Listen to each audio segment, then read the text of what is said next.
26 की जनगणना खत्म कब होगी? 2027 मार्च में खत्म होगी। चुनाव कब है आपका? 2029 में। तो आप बताइए ना मुझे, समस्या कहां है? पहले जनगणना होने दीजिए, फिर परिसीमन होने दीजिए, फिर आरक्षण होने दीजिए। यही तो आपने लिखा था 23 में, वो तो पास हो चुका है। क्यों इतना झूठ फैलाया जा रहा है? मेरी तो समझ के बाहर है। मैं बहुत स्पष्ट करना चाहता हूं कि महिला आरक्षण बिल लागू हो चुका है। इन्वर्टेड कामा में फिर से दोहरा रहा हूं इसको। महिला आरक्षण बिल जो 2023 में आदरणीय नरेंद्र मोदी जी की सरकार ने पास किया था, वो 16 अप्रैल 2026 से पूरे हिंदुस्तान में लागू हो चुका है। इसलिए अगर इसके बारे में कोई सवाल उठा रहा है तो ये पूरी तरह से झूठ है, असत्य है, गलत है। नंबर 1। दूसरी बात, बिल क्या था? बिल था डीलिमिटेशन का। डीलिमिटेशन के बारे में 2023 का बिल खुद से पढ़िए आप, और उसमें प्रधानमंत्री मोदी जी की सरकार ने लिखा था कि पहले सेंसस होगा, फिर डीलिमिटेशन होगा, फिर आरक्षण होगा। ये मैंने नहीं लिखा था। 2023 के बिल में आदरणीय प्रधानमंत्री मोदी जी ने लिखा था।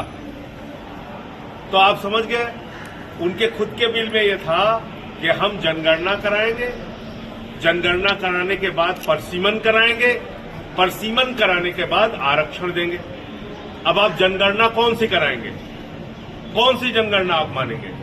आप हिंदुस्तान की जनता का 12,000 करोड़ रुपए 2026 से होने वाली जनगणना में खर्च कर रहे हैं, जो अभी शुरू है पूरे देश में, जिसके लिए गृहमंत्री अमित शाह जी ने भी कहा सदन में कि हम जनगणना करा रहे हैं। उस जनगणना में जाति जनगणना भी शामिल है।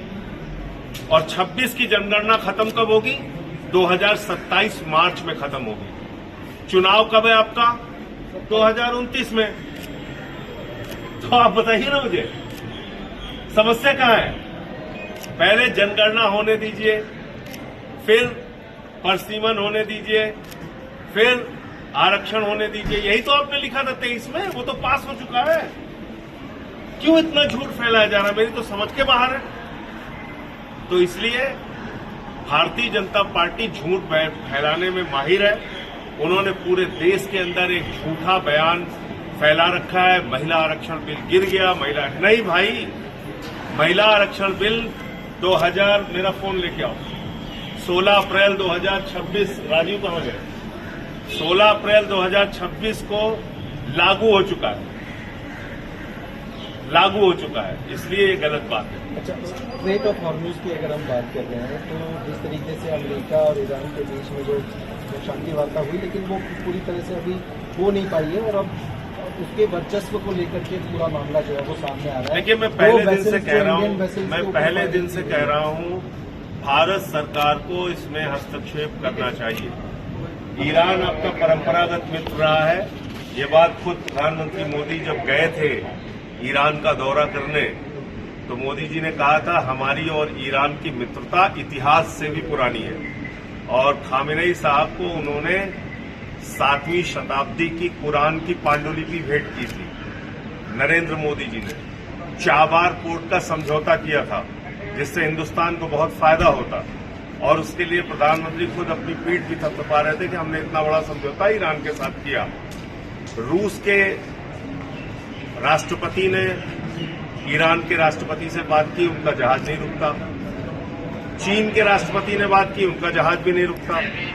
हमको अपना एक एक जहाज निकालने के लिए मशक्कत करनी पड़ रही है, मेहनत करनी पड़ रही है, बार बार कोशिश करनी पड़ रही है। और कल आपने देखा कि किस तरीके से हमारे जहाज के ऊपर गोली चलाई गई। तो इसलिए मैं फिर दोहरा रहा हूं, आप ईरान के राष्ट्रपति से बातचीत कीजिए, और जो कुछ भी है, भारत का हित सर्वोच्च है, भारत का हित सर्वोपरि है।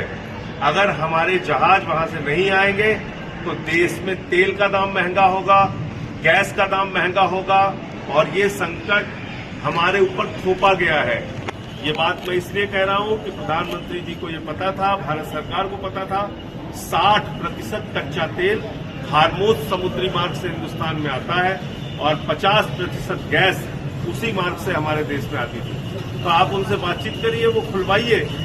और अमेरिका और ईरान के बीच में जो समझौता नहीं हो पा रहा है, उसके बीच में तो आप लोग खुद देख रहे होंगे ट्रंप के मूर्खतापूर्ण बयान, कभी कुछ, एक घंटे बाद कुछ, एक घंटा पहले कुछ। इससे कुछ नहीं होने वाला। पूरी दुनिया शांति चाहती है और हिंदुस्तान का भी भला इसी में है कि हम शांति चाहते हैं। शांति हो, शांति तभी होगी जब हमारी भूमिका उसमें बढ़ चढ़ के सामने आए तो शांति होगी। संजय जी, लोकसभा के डिबेट के दौरान अमित शाह ने अपने बयान में कहा था कि जो 2011 के सेंसस के मुताबिक जो डिलिमिटेशन हुआ था, जिस कॉन्स्टिट्यूएंसी में मतलब लाखों के हिसाब से नागरिक हैं, तो उनको इक्वल रिप्रेजेंटेशन नहीं मिल सकता। और ऐसे भी ये इसी के दौरान डिलिमिटेशन हम इसलिए ला रहे ताकि इक्वल अमाउंट ऑफ सांसद हो। और उन्होंने विपक्ष के नेताओं को ये भी कहा था कि आप 1 घंटे का समय दे दीजिए, हम आपको 50% जो है वो कागज में ला के दीजिए। बहुत अच्छा सवाल आपने किया, बहुत बढ़िया सवाल किया। आप मुझे बताइए, 2011 के सेंसस के हिसाब से अगर आप सीटें बढ़ाएंगे तो जनसंख्या के हिसाब से बढ़ाएंगे ना, उसमें 50% की बात कहां से आ गई? अगर आप 2011 की जनगणना के हिसाब से सीटें बढ़ाएंगे और परसीमन करेंगे तो सीटों की संख्या तो जनगणना के हिसाब से तय होगी ना। 50% कहां से आ गया उसमें? नंबर 1। नंबर 2, मेरा ये कहना है कि आप लोगों का, हम सब का पैसा अमित शाह जी जनगणना के ऊपर खर्च कर रहे हैं। 2026 से जनगणना चालू है, 12,000 करोड़ रुपए जनगणना के ऊपर खर्च हो रहा है और मार्च 2027 तक जनगणना पूरी करनी है। तो 29 के चुनाव में जो आपको परसीमन करना है, रिजर्वेशन लागू करना है, आप मुझे बताइए कि मौजूदा जनगणना से सीट ज्यादा बढ़ेगी या 11 की जनगणना से सीट बढ़ेगी? बताइए मुझे, समझाइए मुझे। मैं किसी भी नेता से, भारतीय जनता पार्टी के नेता से डिबेट करने के लिए तैयार हूं। और इस देश की जनता से भी मैं पूछना चाहता हूं, जो सवाल अमित शाह जी, प्रधानमंत्री जी उठा रहे हैं, 11 की जनगणना में ज्यादा सीटें बढ़ेंगी या 26 की जनगणना में ज्यादा सीटें बनेगी? और जब ज्यादा सीटें बढ़ेंगी तो 11 की जनगणना के हिसाब से ज्यादा सीटें महिलाओं को मिलेंगी या 26 27 की जनगणना के हिसाब से महिलाओं को ज्यादा सीटें मिलेंगी? आपको क्या मोटिव लग रहा है इसके पीछे सरकार का? सिर्फ राजनीतिक मोटिव। अगर बंगाल का चुनाव नहीं होता, तमिलनाडु का चुनाव नहीं होता, तो ये काम उनको करना ही नहीं था। आप बताइए, बजट सेशन 3 चरणों में कभी आपने सुना है? कभी सुना आपने? 2 अप्रैल को जो बजट सेशन खत्म हुआ, अगर लाना ही था, यही लाना था, उस समय लेके आते, पहली बात। दूसरी बात, अगर आपको यही करना था तो 2023 में हम लोग क्या कह रहे थे? हमारे बयान पढ़िए, आज भी हम कह रहे हैं, अगर आपकी नीयत साफ है, 543 में 33% आज कीजिए, आम आदमी पार्टी सपोर्ट करेगी। हम पूरी तरीके से आपके साथ हैं, लोकसभा राज्यसभा दोनों में। 543 में 33% आरक्षण आज दीजिए, हम आपके साथ हैं। लेकिन जिस चीज को आपने खुद लिखा है कि जनगणना होगी, जाति जनगणना होगी, उसके बाद परसीमन होगा, उसके बाद आरक्षण होगा, वो तो लागू हो चुका है। वो बिल तो 16 अप्रैल 2026 को मैं यही दिखाने के लिए अपना मोबाइल मंगाया, ये देखिए, ये लागू हो चुका है। वो आप ये भ्रामक खबरें क्यों फैलाते हैं? आपके तमाम चैनलों पे ये खबर चली कि ये देखिए, ये भारत सरकार का नोटिफिकेशन है, 16 अप्रैल 2026 को नोटिफाई किया है इसी मौजूदा सरकार ने, और ये बिल लागू हो चुका है। दक्षिण की जो पार्टियां हैं वो परिसीमन को लेकर उन्होंने अपनी बात रखी है, उसका फार्मूला मोदी जी तय करें। भाई, आप एक चीज बताइए, अगर इस देश में उत्तर दक्षिण का झगड़ा शुरू हो जाए, इससे क्या फायदा होगा देश का? कोई फायदा है? तो उनका भी जो असंतोष है, जो उनके मुद्दे हैं, आप परसीमन कराइए, परसीमन कराने के बाद उनके भी मुद्दों का समाधान कीजिए। अमित शाह जी ने उसके सदन के अंदर दक्षिण के राज्यों का ब्यौरा भी दिया था कि कितना अगर होता है तो कितना उससे फर्क पड़ेगा, पर उत्तर के राज्यों का उन्होंने उस पर ब्यौरा नहीं दिया। लेकिन 50% फॉर्मूला नहीं है ना कोई। आप कह रहे हो 2011 की जनगणना के हिसाब से होगा, मेरी बात आप समझ गए कि नहीं? अगर जनगणना के हिसाब से होगा तो 50% का तो कोई मतलब नहीं है। जनगणना के हिसाब से जितनी देश की जनसंख्या आएगी, जितने देश के मतदाताओं की जनसंख्या आएगी, उसके हिसाब से ये तय होगा कि एक सीट पर कितने लोगों के आधार पर लोकसभा बनेगी। मान लीजिए आपने तय किया कि 10 लाख की आबादी पर हम लोकसभा बनाएंगे, तो 11 में ज्यादा आपको जनसंख्या मिलेगी या 26 में मिलेगी? तो महिलाओं की संख्या, अगर मोदी जी फायदा करना चाहते हैं तो महिलाओं की संख्या 11 में ज्यादा होगी या 26 की जनगणना में ज्यादा होगी?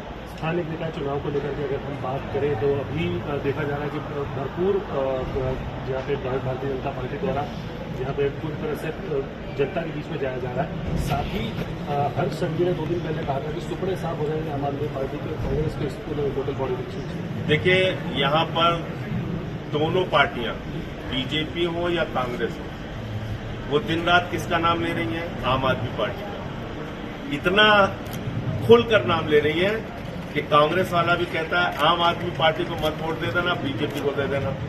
बीजेपी वाला भी कहता है आम आदमी पार्टी को वोट मत देना, भले कांग्रेस को दे देना। तो इसका मतलब दोनों को खतरा आम आदमी पार्टी से है और आम आदमी पार्टी बहुत तेजी के साथ गुजरात में बढ़ रही है। और इसका एक कारण ये भी है कि आप देखिए, हमारे नेताओं की गिरफ्तारी हो रही है, सबको जेल में डालते हैं, तो जिससे डर होता है उसके खिलाफ ही ईडी, सीबीआई, पुलिस सबका इस्तेमाल करते हैं। तो वही हो रहा है। पिछले कुछ दिनों में